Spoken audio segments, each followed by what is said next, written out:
बताऊं कि मुझे ये ट्रॉफ़ी कहाँ मिली है, किस चीज़ में मिली है। मैं बता दूं कि कल मेरी मम्मी पापा दीदी जीजू जी तो वो जा रहे हैं मधमेश्वर यात्रा पर। मेरी दीदी ब्लॉगिंग करेगी।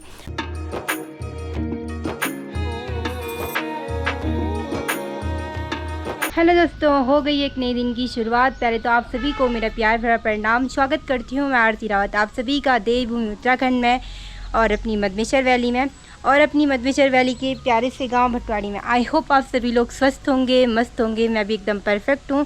चलो एक नए दिन की शुरुआत करते हैं और एक नए ब्लॉग की शुरुआत कर लेते हैं। तो आज के ब्लॉग की शुरुआत हो रही है घर के सारे काम निपटा के। अब दिन के खाने की तैयारी करनी है। और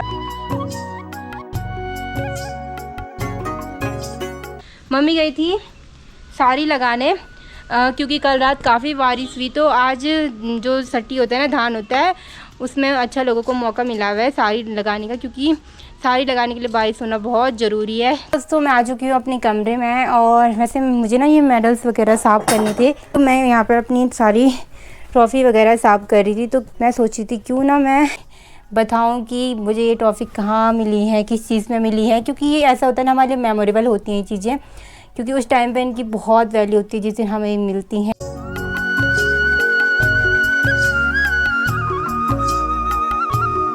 सबसे पहले मैं आपको कुछ मेडल्स दिखाऊंगी जो कि मुझे मिले हैं।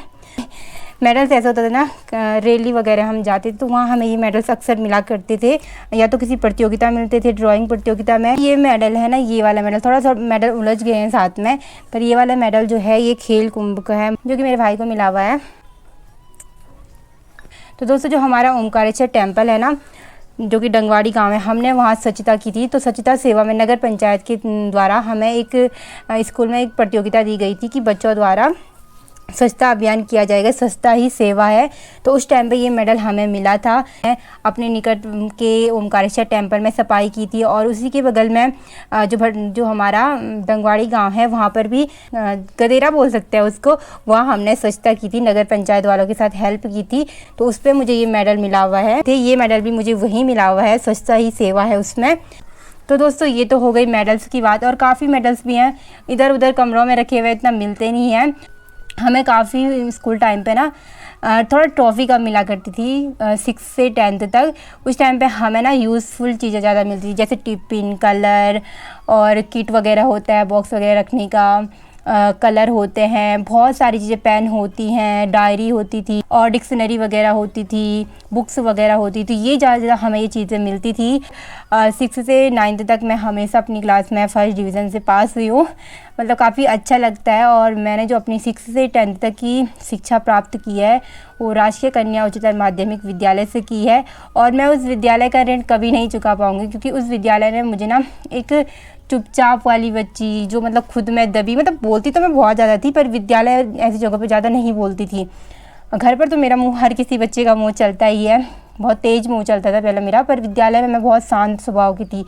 जहाँ जब मैं अपने 1 से 5 तक पढ़ती थी सरस्वती शिशु मंदिर में, वहीं से मैंने प्रवेशिका, क ख ये सारी चीज़ें होती थी तो वो की है। और उस विद्यालय ने भी मुझे बहुत कुछ दिया, क्योंकि हमारा जो प्राथमिक, जो हमारी प्रथम विद्या हमें जो प्राप्त हुई वो उसी विद्यालय से हुई है। और जो मेरी प्रथम टीचर रही हैं वो आप सभी ने देखा भी होगा, मैं काफ़ी टाइम पे उन्हें ब्लॉग में लाती भी हूँ, जो कि मेरी रिश्ते में नानी जी भी लगती हैं। तो उनसे मैंने अपनी शिक्षा प्राप्त की है। अभी भी अपने टीचरों का ऋण हम कभी भी नहीं चुका सकते, क्योंकि वो हम पे बहुत, मतलब इतना, वो बिना स्वार्थ की हमें मतलब ज्ञान देते हैं, उनका उनमें कोई भी स्वार्थ नहीं रहता है, इसीलिए गुरु को सर्वोपरि माना जाता है। और उस विद्यालय में मुझे काफ़ी कुछ सीखने को मिला है। पर एक होता है ना एक्स्ट्रा ऑर्डिनरी वाला गुण जो होता है, वो मुझे राजकीय कन्या उच्चतर माध्यमिक विद्यालय से ही प्राप्त हुआ है। वहाँ मैंने अभी आपको अपनी बहुत सारी ट्रॉफियाँ दिखाऊंगी। तो मेरी दीदी इस ब्लॉग को देख रही होगी। तो हम ना घर पर पता क्या इतने गिफ्ट्स मिलते थे कि इतना मतलब पारितोषिक मिलता था कि घर में इतनी सारी प्लेट है ना, प्लेटें 30 से ज़्यादा प्लेटें तो सिर्फ मेरी हैं, जो मुझे हर प्रतियोगिता में, हर डांस प्रोग्राम में, कुछ भी रामलीला होती थी, मेला होता था, तो वहाँ से मुझे वो पारितोषिक के रूप में मिली हुई है। फिर मेरी दीदी की अलग मिली हुई हैं। दीदी को बहुत सारा पारितोषिक मिलता था राजकीय कन्या उच्चतर विद्यालय से, बहुत सारे चम्मच, प्लेटें, टिफ़िन वगैरह। टिफ़िन तो इतने सारे थे ना, कभी हमने ख़रीदे नहीं टिफ़िन, क्योंकि हमें इतना पारितोषिक मिलता था कि कभी हमें ख़रीदने की ज़रूरत नहीं पड़ी। मतलब जिस बच्चे को मिलती है ना, उसको पता होगा वो मोमेंट उसके लिए कितना बेस्ट रहता है, कितना बेस्ट रहता है। क्योंकि मैं अपने विद्यालय में हर प्रतियोगिता में भाग लेती थी। मैं कोई तारीफ़ नहीं कर रही हूँ अपनी, बस अपनी कुछ मेमोरी आप सभी से शेयर करने की कोशिश कर रही हूँ, जो कि इस वीडियो के माध्यम से एक कैमरे में कैद हो जाएंगी और ज़िंदगी भर मुझे याद रहेंगी वो चीज़ें। तो उस टाइम पर ना हम, चाहे ड्राइंग हो, चाहे डांस प्रतियोगिता हो, चाहे विज्ञान महोत्सव हो, चाहे निबंध प्रतियोगिता हो, कोई भी प्रतियोगिता जो विद्यालय में होती थी खेल कूद से, उन सारी चीज़ों में हम भाग लिया करते थे। कुछ ट्रॉफियाँ मेरे पास हैं याद के लिए, तो उन ट्रॉफी को भी बताती हूँ कहाँ मिली, कैसे मिली। ये निकल गया दोस्तों, अभी जस्ट निकला है। प्रथम पुरस्कार चित्रकला पोस्टर प्रतियोगिता नशा मुक्ति संगठन गुप्तकाशी। तो दोस्तों इसमें मैंने ड्राइंग मतलब चित्रकला प्रतियोगिता में भाग लिया था और उसमें मुझे प्रथम स्थान प्राप्त होता, जो कि नशा मुक्ति पर उसका टॉपिक था। ये मुझे मिला था अपने इंटर स्कूल में, मतलब कि अपने जब मैं 11th क्लास में पढ़ती थी। और जो हमारे दीपक सर हैं, जो कि मतलब आर्ट्स साइड के थे, जो कि इन चीज़ों में ज़्यादा रुचि रखते हैं, तो उन्होंने हमें इस चित्रकला के लिए बोला था। और वह मैं ड्राइंग में उतनी परफेक्ट हूँ नहीं, पर उन्होंने मुझे बोला कि तू बना सकती है, और मैंने भाग भी लिया और प्रथम स्थान भी प्राप्त किया। तो मैं सबसे पहले दीपक सर जी का धन्यवाद कहूँगी। वैसे तो टीचर्स लोग उतना ब्लॉग देखते नहीं है मेरा, हाँ कुछ टीचर्स देखते हैं पर कभी कभार देखते हैं, पर अगर वो ये ब्लॉग देखेंगे तो Deepak sir thank you so much. अगर मैं उस दिन आपके कहने पर उस प्रतियोगिता में भाग ना लेती तो ये ट्रॉफ़ी मुझे नहीं मिल पाती। तो उससे ये ट्रॉफ़ी मिली थी मुझे नाटक प्रतियोगिता में, जिसमें दहेज प्रथा पर नाटक था, जो मैंने अपने विद्यालय में किया था 11th क्लास में। पद्मेश्वर बाबा की डोली यहाँ आती है, तो 3 दिन का मेला ऊखीमठ में लगता है और उस दौरान विद्यालय में हमें ड्यूटी देनी पड़ती है, क्योंकि वहाँ सभी लोग आते हैं, वहाँ प्रोग्राम होते हैं। तो हमारे टाइम पर कोविड के कारण सिर्फ वो मेला एक ही दिन का हुआ था, इसलिए हम ड्यूटी नहीं दे पाए थे, पर भाई लोगों ने ड्यूटी दी थी तो उनको ये पारितोषिक दिया गया था। दूसरा दोस्तों ये भी है मेरे भाई का, जो उसे विज्ञान वर्ग में प्रथम स्थान प्राप्त करने पर मिला हुआ है और यहाँ पर लिखा भी है उसका नाम। तो विज्ञान वर्ग में उसे प्रथम स्थान प्राप्त किया था और पूरे विद्यालय में आर्ट और साइंस में उसने प्रथम स्थान प्राप्त किया था। तो इस पारितोषिक के रूप में उसे ये भी मिला था और कुछ राशि भी मिली थी। इस ट्रॉफ़ी से मेरी बहुत यादें जुड़ी हुई, क्योंकि ये मेरी लाइफ की फर्स्ट ट्रॉफ़ी थी। जब मैंने 7th क्लास में मेला में, त्रिदिवसीय मेला में ना डांस किया था, तो गांव की तरफ से मैंने डांस किया था। अपने गांव की तरफ से, भटवाड़ी गांव से मैंने मेले में अपना नृत्य दिखाया था। तो इस गिफ्ट के साथ साथ हमें कुछ मतलब धनराशि भी प्राप्त हुई थी। मैंने दहेज प्रथा पर एक नाटक किया था अपने गांव की तरफ से, वो अगर आपने किसी ने देखा होगा तो, वैसे मैंने वीडियो भी अपलोड की थी, किया था, उसमें मुझे पारितोषिक मिला गया था।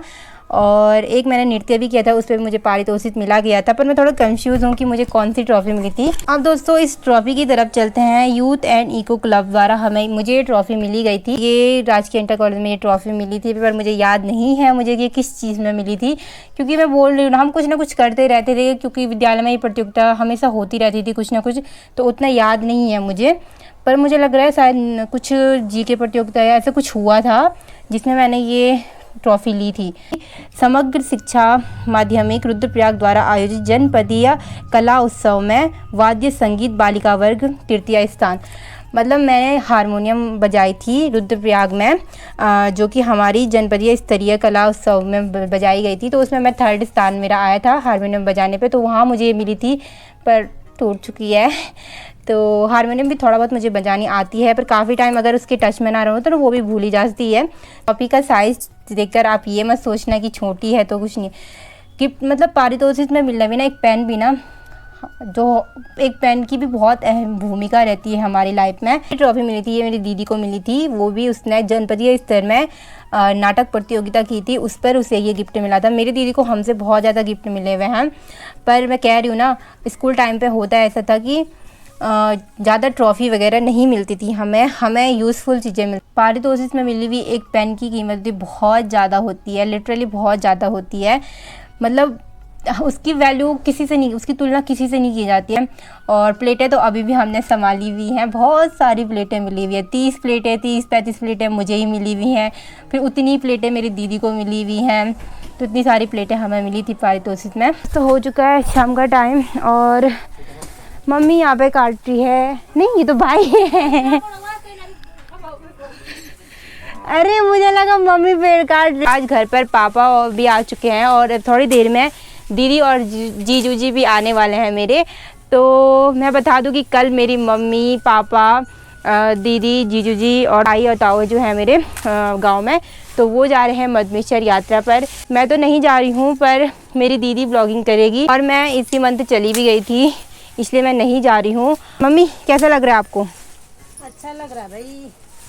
और अभी तो गई ही नहीं, अभी तो खाली मतलब यात्रा पर जाने से पहले होता है ना, जाते हैं। मेरी मम्मी तो कहीं यात्रा पर जाती है उससे पहले मम्मी को टेंशन हो जाती है। तो घर पे गाय है, मुझे टेंशन होती है, घर पे बच्चे कैसे छोड़ूं, गाय कैसे छोड़ूं, ये दिक्कत आती है। जाने को तो किसका मन नहीं करता, हर किसी का मन करता है, पर जिम्मेदारी ऐसी है कि जा नहीं पाती हूँ। मैं नेक्स्ट ब्लॉग का ज़रूर वेट करना, क्योंकि जो नेक्स्ट ब्लॉग इसके बाद आएगा उसमें आपको दीदी या जीजू जो भी करेंगे ब्लॉगिंग, या तो मम्मी पापा जो भी करेंगे उनके द्वारा की गई भी ब्लॉगिंग दिखेगी, तो उस ब्लॉग का आप ज़रूर वेट करना।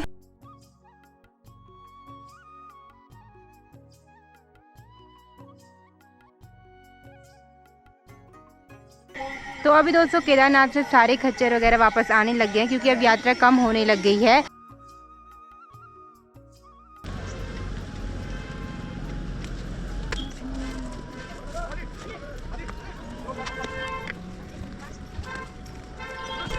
तो दोस्तों मेरे दीदी और जीजू जी आ चुके हैं। यहाँ पर है मेरे जीजू जी और इधर है मेरे पापा जी। हेलो बोलना क्या बेटा, कल हम मधमेश्वर जा रहे हैं। हाँ सब ग्रुप हम जा रहे हैं। आप भी आओगे तो आप भी चलो। हाँ। आप आ ही नहीं रहे तो।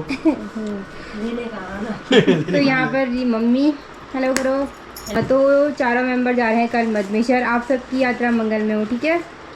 और आप सभी को भी भगवान जी अपने धाम पर बुलाएं। दीदी ब्लॉग बनाती है नहीं बनाती है, दीदी को बोल रही, पर दीदी को कन्वेंस करना बहुत टफ हो रहा है। बड़ा ले लो बड़े ना जरा जरा सा। तो अभी दोस्तों हो चुकी है रात और आज बना रहे हम मटर पनीर की सब्जी। यहाँ पर खाना खा रहे हैं। यहाँ पर हमारे जीजू जी। कैसी बनी है पनीर? बहुत बढ़िया बनाया है। पहली बार तो आरती का बनाया हुआ खा रहा हूँ। पहली बार मेरे हाथ का बनाया हुआ जीजू जी ने खाया है, तो अच्छा लगा जीजू को। और दीदी बहुत अच्छा बना रहा। तू तो खा खा के बूढ़ी हो गई मेरे हाथ का। तो पापा जी कैसी बनी है पनीर? सब्जी अच्छी बनी। वैसे मैं पनीर के खिलाफ मना कर रहा था, हाँ लेकिन जो आपने बनाई बहुत अच्छी, चटनी पनीर रोटी बहुत अच्छी बना रखी है। Thank you mummy. बहुत अच्छी बना रही है जी। तो अभी दोस्तों हम सब खा रहे हैं खाना, तो आज का ब्लॉग यहीं तक रखेंगे और कल सब मम्मी पापा दीदी जीजी सब जा रहे हैं मधमेश्वर। तो वहाँ का ब्लॉग आपको इन्हीं के माध्यम द्वारा, मतलब मम्मी पापा या दीदी के माध्यम द्वारा दिखाया जाएगा। तो बाय बाय, टेक केयर।